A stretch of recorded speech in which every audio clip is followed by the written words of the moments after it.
The topic of migrants here in Western New York has entered the race for Erie County Executive tonight as the Republican candidate running against incumbent Mark Poloncarz offered her critique of his response to it.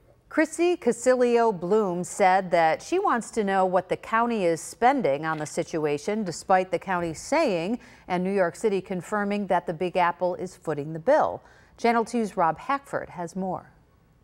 New York City is running out of money, and it is foolish to think that the fiscal burden of this situation isn't already our problem. That assumption from candidate Chrissy Casilio Bloom Friday was the focus of her call to hold Erie County Executive Mark Poloncarz accountable for what she says has been a lack of transparency about the 460 or so migrants living in Western New York. Well, every one of our neighboring counties had the courage to stand up and tell New York City no. Mark Poloncarz rolled out a welcome mat and is giving us the bill. Do you have evidence that social services are being used in the county? Because as far as I understand, that migrants they don't qualify for those services. So that is actually a misunderstanding. The only agreement is with New York City is for the hotel services. So any of the other services, whether it be police, medical services, social services. Again, if there are children that are coming, we don't know because there hasn't been transparency. New York City officials have repeatedly said they are picking up the bill.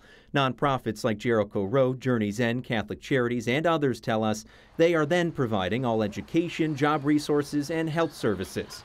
Do you not see that those services are being used? Well, it's my understanding, I would imagine, and I don't know their books, but I would imagine that they would even have limitations.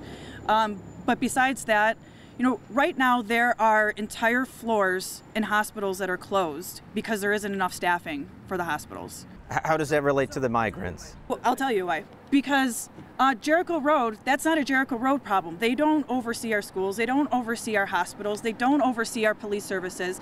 Cheektowaga police telling me this afternoon they've had no complaints from neighbors, but did contact Border Patrol about a single shoplifting incident involving a migrant.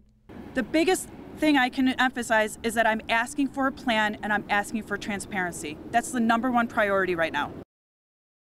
Well, in terms of her plan, Casilio Bloom reaffirmed that if she was county executive right now, she would still issue an emergency order to get a better read on the migrant situation, keeping in mind many similar orders are now facing legal challenges or have already been left to expire.